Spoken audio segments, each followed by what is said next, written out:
how's it going, everybody? Sarasota Tim coming to you from inside the crusher here at BJ's gas station. Is it my imagination, or did everything used to be 24 hours? I got up at 3:30. I know that's early in the morning. I left Teddy's about 4:30. I wanted to go to LA Fitness and get a shower, but I had full intention of going to what I thought was a 24-hour Wawa, and I wanted a cup of coffee. I still haven't gotten a cup of coffee. So I get there, and it was close to 5, about 15 minutes till 5. And I said, oh, okay, I'll just wait 15 minutes. I woke up to a very nice bonus this morning. Somebody in the community gave me buy me a coffee, and I wanted a coffee, and I was going to buy me a coffee on them. And I love that Wawa coffee. And then I'm pulling on the door, and it's got the deadbolt in there, and I see that it's, I Google it, it's 6 a.m. I got another hour. So I said, oh, heck with it. I'll just go to the gym. They're open at 5 and get my shower that I desperately wished I had yesterday. I didn't take one last night. Ooh. I got to fiddling around with the new camper, and I just got tired, and I went in there and laid down. I guess I went to bed early, so I got up at 3:30. Anyway, I feel awesome now. I've got the clean clothes on. I'm all showered up. Where's my watch? Put my watch back on. And now it's 5:30. Well, I'm at the gym. I realize my favorite coffee spot, Wawa, is going to be closed till 6, and I need coffee now. Now I need it. So I'm out of gas, and I drive by a McDonald's, which I don't like it, but they were shut down. And then I get to BJ's because I need gas. The crusher is on fumes, and it's probably got plenty in there, but it says empty. The light's not on yet. And I want to fill it up. I get to BJ's. It's 5:40 now. There's a bunch of cones in the way. You can't even buy gas. At least at Wawa, I think you can buy gas. They had the lights on and everything. You could use your credit card. I can't even buy gas here, and I don't want to go anywhere else because I don't want to run out of gas. So now I'm just going to sit here.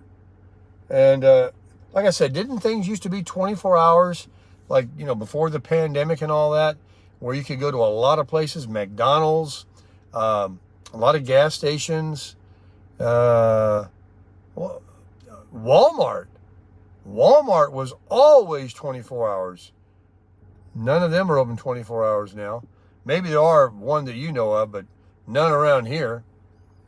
So everybody's got these banker's hours. Nobody wants to work. Employers don't want to pay. Blah, blah, blah. So I thought, where is it?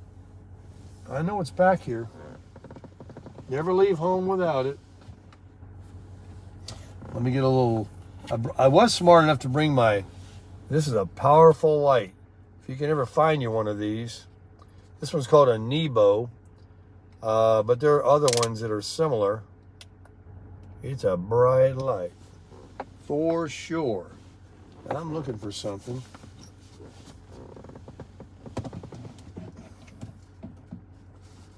Where are you? I just saw it. I got to organize this truck later. That's for sure. Let me go back here and get it. Oh, getting old.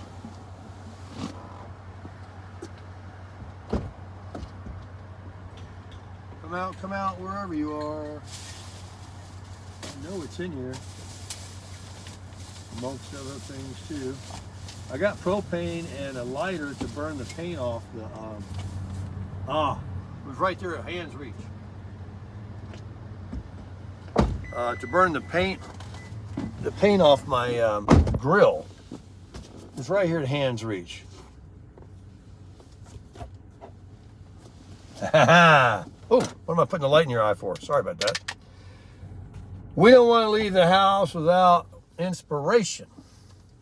No way. And I'm going to be ordering myself a Bible. I don't know what version. It could be the NIV, New International Version is what that stands for. It's a very easy to read Bible. It's a very popular translation of the Bible, the NIV.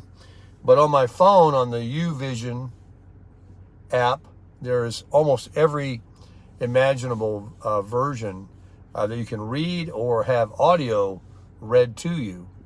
Not all of them are in audio, but they're all there for you to read if you'd like to get the app called YouVersion. Oh, I'm so tired. I got up at 3:30. I haven't had any coffee. I need gas. Well, I'll end this video so we can begin a new video for devotional. But I did want to ask you guys, what happened to 24 hours a day? Dunkin' Donuts and things like that. I don't know if they were ever open 24 hours, but I mean, by 5 a.m., these construction workers and stuff going to work, let's get open. Let's get the coffee brewing. I mean, who sleeps past 5 a.m.? I'm really getting up earlier and earlier. I'm so tired right now. I haven't gotten into the comments too much after I uploaded the video yesterday evening late when it got dark on me, as you saw, if you saw the video of my new Bushwhacker. The Bushwhacker by, what is it? Something Creek that makes those. And everybody around Teddy's just loves it and thinks I got a great deal on it and thinks it's really neat. It is going to be so perfect. I've got 3 weeks before I got to see my eye doctor again. What am I going to do? Sit around? I'm not sitting around here. And I'm not sitting around in Jacksonville either. And I'm not going to whine and cry about it's not warm yet. I might go to Quartzsite, Arizona. I might go out to California. I might just go to Texas and back. I might take a little run. 3 weeks. I took a cross-country trip with my sister once for 3 weeks, 21 days. It was forever. And we spent $1,500 a piece on the cheap. And that's what I'm going to be doing here with that. We actually stayed in Motel 6, but because we collaborated and shared the room costs, it was just as cheap as camping. But, of course, in those days, it was only $10 for a campsite, for a tent campsite. I have no idea what these highway robbery, corporately owned, all been bought out. Wall Street and corporate is buying everything. They're buying all the homes, all the campgrounds, all the car dealers are corporate now. One guy owns 50 of them, one corporation. It's just big conglomerates, and they're looking to own it all. The disparity between the haves and the have-nots are getting wider and wider and wider. So I say live your life now. The future, I mean, think about it. Not to be negative, but think about our past. I would love to go back to the 70s when I was in school. The 80s were cool when I made money. And I was in the car business. And then I had my own business for 30 years after that. Things were cheaper. Cars were simpler. Phones and stuff were just coming in. They were push button. They didn't have the smartphone. We weren't able to, look at somebody on a phone. Times were simpler. And while the technology was helping us, it was at a pace and a level that was good enough. We had the computer. We had the microwave. We had, a cell phone. We had pagers. And today, it's so out of control, fast, costs everything, $1,200 for a phone and $2,000 a month for a 600 square foot apartment, almost anywhere. Gas, $3.50 a gallon on average. Uh, I don't know. It's not sustainable. But what I'm afraid of is if there's a crash or an adjustment or a correction, that it won't be like in times past when we get up to a crest or a bubble and there's a correction by natural ways, and the market goes down, rates go up to slow the spending down, and then you have another growth period after a year and a half of kind of I'm afraid now that when it adjusts and correction to make it to where any growth could be possible again, we would literally have to have a crash, a substantial, huge, and it may only can come one way from the balloon we have now. Or the other option is the world will continue to just add more rubber to the balloon so it doesn't pop, and just keep printing money and just keep creating money out of thin air and creating debt. And these central banks that are running everything, there are no governments or presidents or legislatures or any of that. It's all big central banks that are running this thing. It's a club, folks, and we ain't in it. There's speculation of getting rid of those dollars, your money. They want to use, which is what we all do today anyway. I use my Apple Pay, credit card. Everything is a digital money.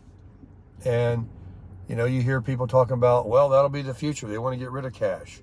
They don't want people to have any power, anything, gold. Well, gold and silver you're going to have, but those dollars that you can come around the back door and buy something, they want to be able to control your dollars through a digital source. And if they're like, oh, Tim's buying a camper, we don't want him to have a camper. Boop, they push a button, your money don't work. Jimmy, he wants a new lawnmower for his house. Bump, can't have it. You're not allowed to buy that. I mean, they can control everything. And we read about the cyber attacks and the scams that they're doing with us on our phone, and you can just speak a few words and get your voice control. We got AI. That the only reason I'm even making this video and talking about this now and going on a tangent because I'm not awake and I don't know what I'm talking about, but AI is one of those things where, how the technology grew exponentially in our lifetime, where we went from phones that had cords on them to where we're at today. And then did you notice over the last 2 or 3 decades, people our age, have you noticed how it didn't take, when we were young, it took 20 years for our country to change from a certain way we rolled to these new technologies. And then after that, it took 5 years to double and triple the technology and the know-how. And then now, every 6 months, we have doubled and tripled the ability. There's things that they don't talk about, we don't know about, that the government has, the technologies, the computers with AI. This is what I'm trying to say, is AI, you can put in, a friend of mine shared this with me in the community. There's an app, artificial intelligence app. Oh yeah, there's an app for that. You put in anything you want. I want to be president of the United States. Give me a good speech. Boom. It just starts typing the best speech you ever read in your life.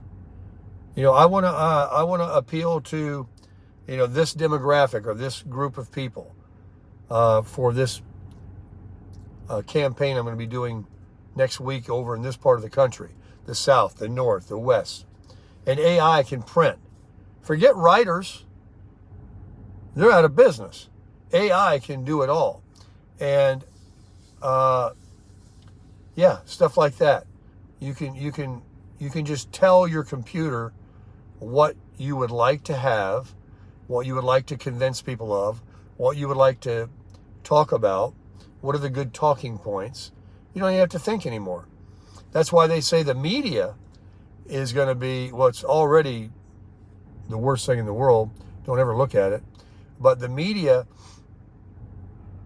they already had some kind of way that they knew how to wag the dog to always distract us. Look over here, look over here. Don't look over here while we're stealing from you and we're building this war machine or whatever they're doing. Totally give you reasons to like create these stories, this drama. Everything you can imagine, folks. I won't go into conspiracies, but I can tell you, it's all a rigged system. And now they had people thinking about that. They had think tanks to manipulate the population. Well, now those people are out of business. AI can like, hey, you want to run the world? You want to confuse people? You want to divide people? What's the best way I can get everybody against each other? Hey, boom, brrr, it starts typing. Here's what you say. Here's what you got to do. Here's some actions you can take. I'm telling you, if it gets in the wrong hands and people want to pursue that, and believe me, the greed, you see the greed. We got some greed, man. Yeah, that's enough about all that, because a lot of that sounds conspiracy-like, but we're already seeing, I don't like talking about it. I don't bury my head in the sand. But the reason I mention that is because it brings me to say this. And I'm not going to talk much about that in my channel and all that speculation. There's plenty of people out there talking about it. I say that these facts, if any of it's true, half of it is more reason that you and I need to embrace the loved ones that we have in our life. We need to live our life to the fullest. Because if rights are taken away, if a huge correction or crash happens and people are hungry and they take to the streets, how are you going to enjoy your vacation? How are you going to go camping in your RV if you're worried about every nook and corner you turn around, somebody's waiting to take what you got, because so many people will be out with nothing on the streets? This is possible. I think it's happening around the world in other countries that we've demolished or they've demolished themselves. We live in a false sense of security, and we have got a people that can't fight their way out of a paper bag. They go into a grocery store and they don't see filet mignon in the meat section and they freaking out. They think it's a third world country. What do you mean you're out? What do you mean I don't have a selection of from here to there to choose any cut of meat I want? And do you realize a lot of countries, they go in, there's one thing, or they're rationed, a lot of stuff isn't even on the shelf. Looks like in Florida when we have a hurricane, everybody buys all the water and perishables and stuff. Non-perishables, I mean. And we see it. And that's just a hurricane. That's just like, hey, we know it's going to get better, so nobody acts too crazy, but yet they do. They try to hog all the gas. They bring all these gas cans. People get nuts. People are capable of anything. And one thing I learned a long time ago is you can do a lot of things to people in our government. You can take away rights. You can do a lot of stuff to us. But don't starve a people. Don't let them be hungry. If that happens, look out. Look out. So anyway, aren't you excited now? But that will hopefully never happen. That will hopefully not happen in our lifetimes. But just keep things like that in mind. Don't dwell on it, but keep things like that so that you can live every day fully, realizing that these are the good old days. So we don't know what's promised tomorrow. We don't know what's around the corner. We don't know about future pandemics. We don't know we wake up one day and news alert, news flash, this is happening. Don't do this, don't do that. You can't have this. And believe me, folks, once they think they can get away with something, you give them an inch, they take a mile, because they want to crush it.